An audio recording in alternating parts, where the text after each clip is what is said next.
በቁም ነገር ነው የምላችሁ። ፓርት 7ን ብቻዬን ሰራዋለሁ ብዬ አላሰብኩም። ምክንያቱም ከናንተ ጋር ሰራለሁ ብዬ ስለነበረ፣ ግን በቃ ያጋጣሚ ነገር ሆኖ አጋጣሚ ተፈጠረ። ሄድኩ እንደለመድኩበት እዛ ቦታ መግዛት ያለብኝን ነገር ልሸምት። ዛሬ ደግሞ ለየት ያለ አይነት አቀራረብ ምግብ መብላት ፈልጌያለሁ። ስለዚህ መቆረጥ ካለባቸው ዳይሬክሽን ላይ እየነገርኩት መጨመር ያለበትንም ሌላ ነገር አስጨመርኩኝ። እንደምታዩት ቪዲዮ ድንገት ነው የጀመረው። ለዛ ነው ፓርት 7ን ከፎሎወሮቼ ጋር ሰራሁት። ገባሁ ወደ ቤት ጀመርኩኝ። እያዘጋጀሁ ነው። ነጩን ለብቻ ቀዩንም ለብቻ እየከተፍኩ ነው።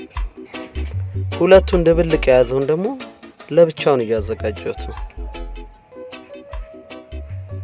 ዛሬ በቃ ምን ነው የሚባለው? ስፕሪስ ነው የሚባለው። እንደሱ አይነት ነገር አምሮኛል።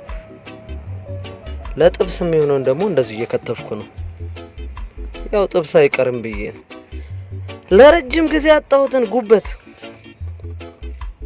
ጉበት ከአንድ ጓደኛዬ ጋር በዚህ አጋጣሚ ሌሊቱ ሙሉ ስንፈልግ እንዳደርን ታውቃላችሁ።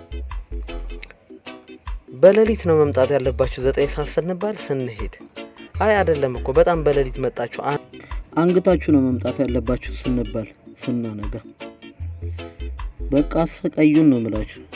መቼም አብረን የተሰቃየውን ስቃይ ከኔ ጋር እንደዛ የዞርሽ ታያዋለሽ ብዬ አስባለሁ ይሄን ቪዲዮ።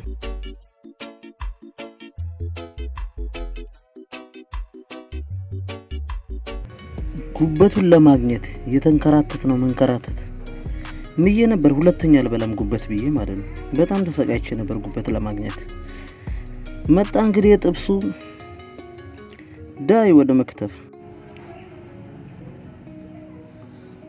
ከተፍ አረግንና ወደ ጥብስ ላይ ጊዜ መፍጀት አልፈልግም። ምክንያቱም ጥብስ እየጠበስኩ ከዚህ በፊት ብዙ ጊዜ አሳይቻችኋለሁና ባለፉት ፓርቶች ላይ። ስለዚህ ጨውን ላርግና በዚህ ላብቃ። ወደ አቀራረቡ እንሂድ። ይሄን ይመስላል አቀራረቡ። ጥብሱ ደግሞ ይሄንን ይመስላል። እንደወደዳችሁት እርግጠኛ ነኝ። የምር ምን ከገበታው ያስታውቃል የሚባለው አባባል አለ አይደል? እዚህ ጋር ያለውን ታይቶ ይመስለኛል የተተረከው። ወደ መመገብ እንሂድ። እስቲ ጠጋ በሉ። ጠጋ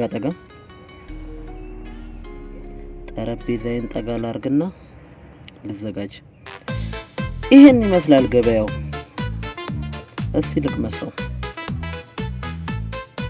ዋው እናንተ ቴስቲው እንዴት ደስ ይላል! ጥብስ ነው። ኧረ ይመቻል።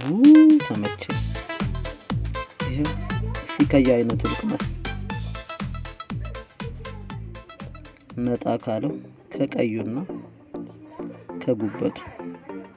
ቤተሰቦች ቀጣይ ፓርት 8ን ከፎሎወሮቼ ጋር ሰራለሁ። የምር ነው የምላችሁ። ሰላማችሁ ይብዛ። ቻው